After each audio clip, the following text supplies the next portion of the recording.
Hello everyone, my name is The Fox. This is a prototype of the RetroGame Plus. There are only 8 of these available right now. Thank you very much, Untitled, for sending this out to me. Again, I just want to let everyone know that this is a prototype, so there are some things that they wanted to let you guys know is that there are some fit and finish issues that they aren't perfectly happy with. Right now, it's pretty fine. I do have some questions regarding the analog stick. It's a little bit too much friction with regard to how close it is to the plastic, and when you put your thumb on it, you can almost hear it.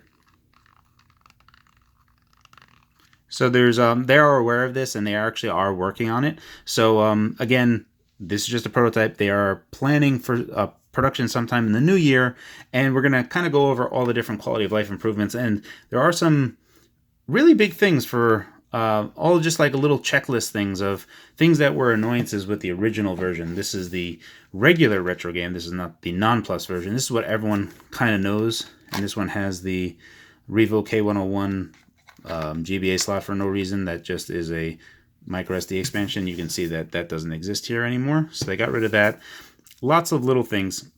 On this particular device, I do have this glass covering. This is from, it is a particular camera that people recommend. It's about $4 just for this, which I do recommend because the LCD screen is bare. And that is one thing that I wish that they did fix on the Plus. That seems to be literally one of the only remaining criticisms that you can toss at the device. Now, a lot of people don't know this device as the RetroGame. Also, RetroGame was another criticism, is that it's not very Googleable. A lot of people do know this from the Cool Baby or the Cool Boy RS-97, which you saw the little icon there in the front. This is Useless Firmware 1.4. 1.6 is out now. Development has stopped at the moment because the developer that was working on this was just getting frustrated with how many different versions of this particular model is coming out. There are 3 different LCDs, different versioning between them, and it was just getting too much for him to kind of take care of. So he just stopped. There are things going on in the background where we do have source code now, and additionally the IPU is now addressable, it's accessible, it can be initialized, and things can be sent over to the IPU, which is the integrated GPU. And it's just a 2D thing. It's not super huge, but it's just used for scaling. Now, one of the things that was a problem with this LCD is it's 320 by 480, so 3:4 ratio, is that right? 3:4? 2:3? Sorry, I'm not. I think I'm getting the aspect ratio wrong. They did fix that with this LCD. This is 320 by 240, so something a little bit more standard. But I don't know if the IPU is going to matter for as much as it will for this weirder resolution, because we do have to scale out to that, and there will be larger benefits, I believe, to this than for the RetroGame Plus. However, the IPU will still be there, so none of the scaling will now need to be handled by the CPU anymore. So it'll just be able to feed off the native thing and then scale out through the IPU. It will be a savings, not for everything.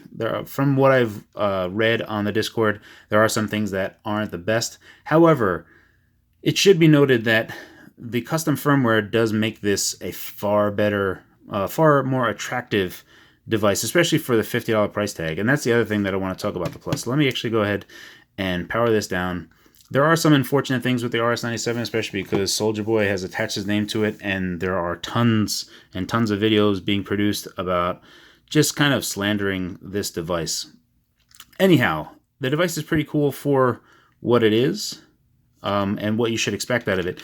Super Nintendo emulation isn't perfect. There's basically caveats to a lot of different things.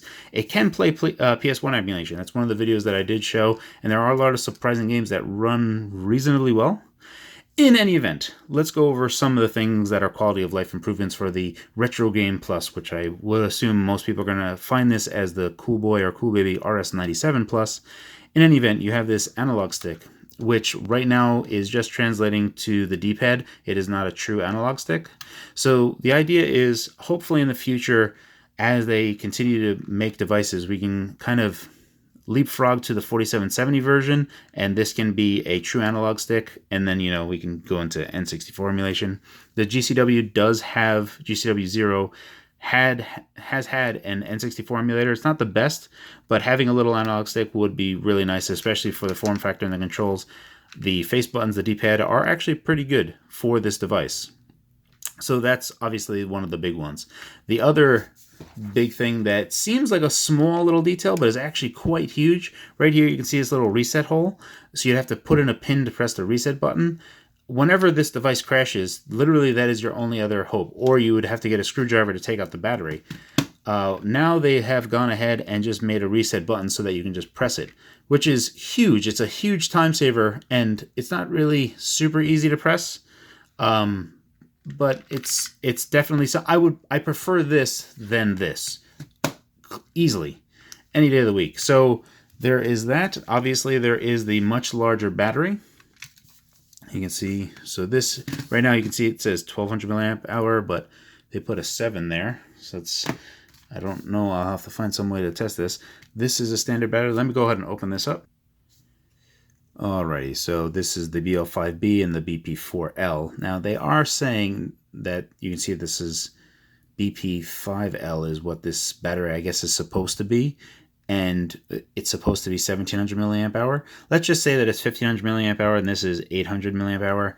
So we're looking at double the battery life, close to double the battery life on here.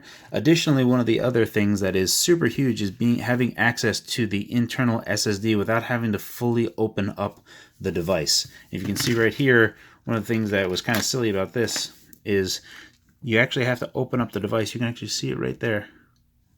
So to have internal firmware for that useless firmware that you saw, you need to be able to open up this device, take out this SD card. Whoop. I have people bursting into my recording studio.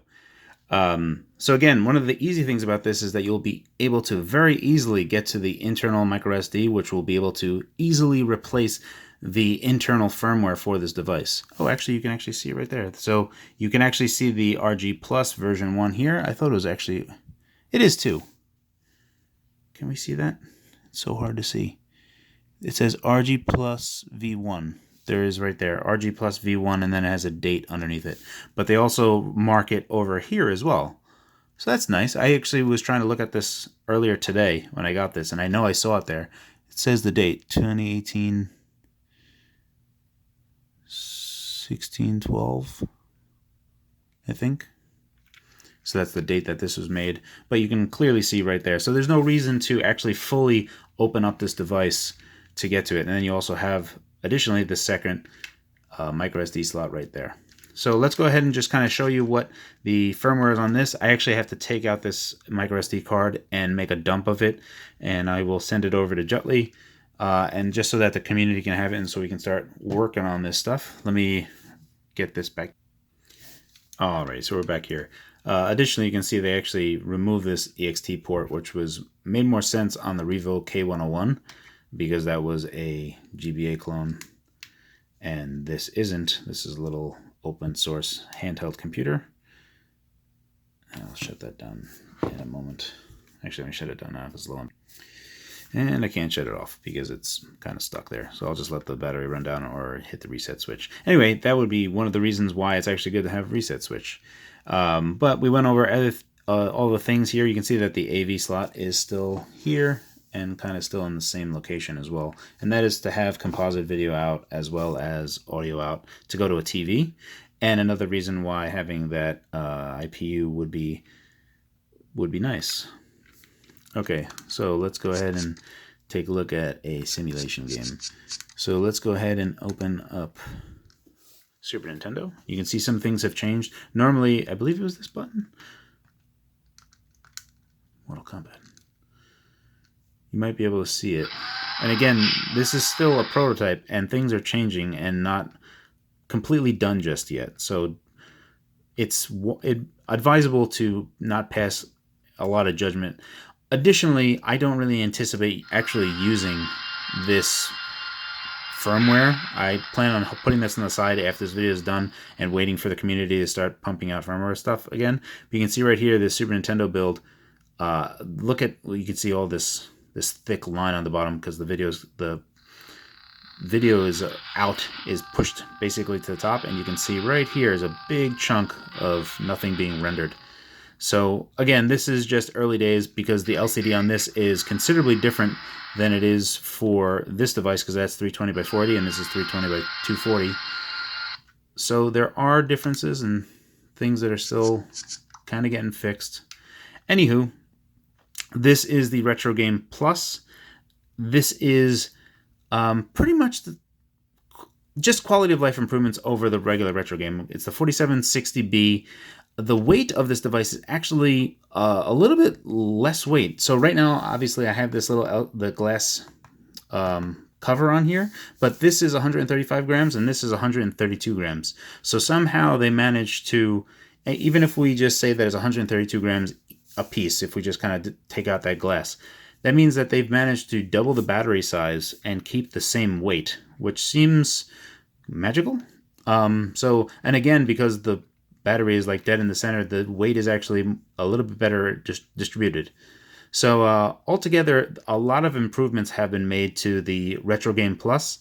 You'll probably see it as the RS-97 Plus or Soldier Boy Plus or whatever that's going to be. But the secret sauce is going to be in the custom firmware, and that's still a few months out. And I will be showing you guys that as it happens, but it looks like there's some decent light at the end of the tunnel, and we're going to have some pretty nice progression to show you. Anywho, that is the RetroGame Plus. This is a prototype. Thank you guys so much for watching. Thank you for your time.